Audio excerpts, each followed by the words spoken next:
दोस्तों, साल 2019 में भारत और रूस के ट्रेड सेटलमेंट्स मुश्किल से 10 बिलियन डॉलर को छू पाते थे और 2019 से पहले दोनों ही देशों के बीच का ट्रेड 10 बिलियन डॉलर के नीचे या इसी के आसपास रहता था। लेकिन साल 2022 में रूस यूक्रेन युद्ध शुरू हुआ और इसके बाद भारत और रूस के बीच में बायलैटरल ट्रेड ने इस कदर तेजी पकड़ी कि आज दोनों ही देशों के बीच में रिकॉर्ड तोड़ बिजनेस चल रहा है। साल 2022 और 23 में दोनों के बीच का बायलैटरल ट्रेड 44.4 बिलियन डॉलर को क्रॉस कर चुका है, जिसके चलते रशिया आज भारत का 5वां सबसे बड़ा ट्रेड पार्टनर है।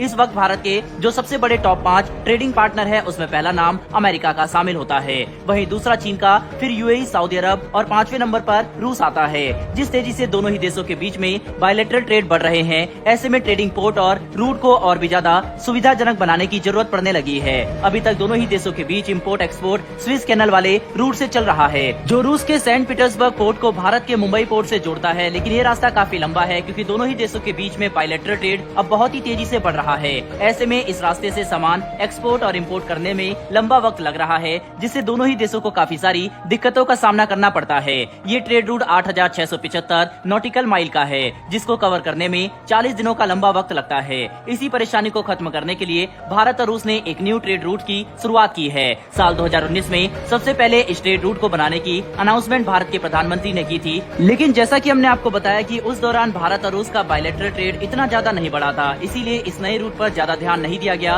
लेकिन अब दोनों ही देशों के बीच का ट्रेड तेजी से रिकॉर्ड तोड़ रहा है, इसीलिए अब इस नए रूट की शुरुआत करना काफी जरूरी हो गया है। भारत के चेन्नई पोर्ट से होता हुआ ये नया ट्रेड रूट रशिया के फार ईस्ट पोर्ट व्लादिवोस्तोक तक जाता है और ये दूरी 5,647 नॉटिकल माइल की है, जिसे कवर करने में सिर्फ 12 दिन का वक्त लगेगा। यानी कि अगर ये नया ट्रेड रूट शुरू हो जाता है तो सीधे तरीके से भारत से रूस और रूस से भारत माल के इम्पोर्ट एक्सपोर्ट की लागत और वक्त 1/3 कम हो जाएगी, जो दोनों ही देशों के लिए बहुत ही ज्यादा जरूरी है।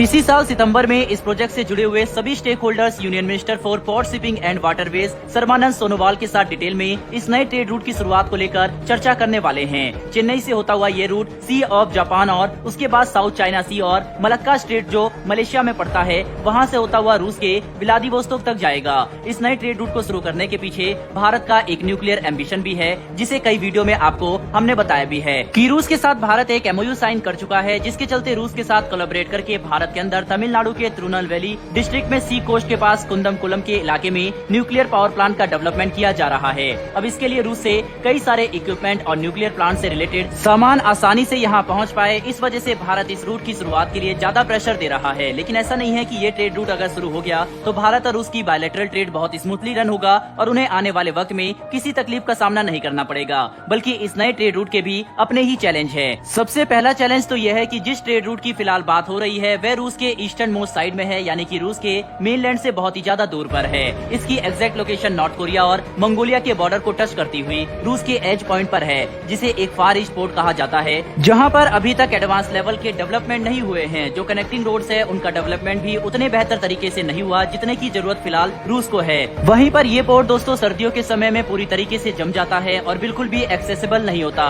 ऐसे में अगर इस पोर्ट से भारत के साथ इतना बड़ा ट्रेड रूट शुरू करेगा तो रूस को इस बात का ध्यान देना पड़ेगा कि आखिर सर्दियों के समय वह किस तरह से पोर्ट के जरिए ट्रेड को जारी रख पाएगा। फिलहाल इन मुद्दों पर किसी भी तरीके का कोई भी बड़ा स्टेप नहीं लिया गया, लेकिन जल्द से जल्द जियोग्राफिक लोकेशन को ध्यान में रखते हुए इस जगह पर जरूरत के हिसाब से डेवलपमेंट जल्द से जल्द शुरू हो सकती है, ऐसा आश्वासन रूसी सरकार ने दिया है। लेकिन अब इसे शुरू होने में और दोनों ही देश के बायलैटरल रूट को बदलने में कितना वक्त लगता है, अब ये तो सितंबर के बाद पता चलेगा, जब stakeholder union minister for port shipping and waterways Sarbananda Sonowal से मीटिंग करेंगे। ऐसे में दोस्तों आप क्या कहेंगे भारत और रूस के बीच में शुरू होने वाले इस नए ट्रेड रूट के बारे में? कमेंट बॉक्स में लिखकर जरूर बताइएगा। साथ ही अगर आपको ये इन्फॉर्मेशन और वीडियो पसंद आई हो तो वीडियो को लाइक करके हमारी आने वाली डेली ऐसी वीडियो के लिए चैनल को सब्सक्राइब कर बेल नोटिफिकेशन को जरूर दबा लें। फिर मिलेंगे ऐसी एक नई वीडियो के साथ। धन्यवाद। जय हिंद।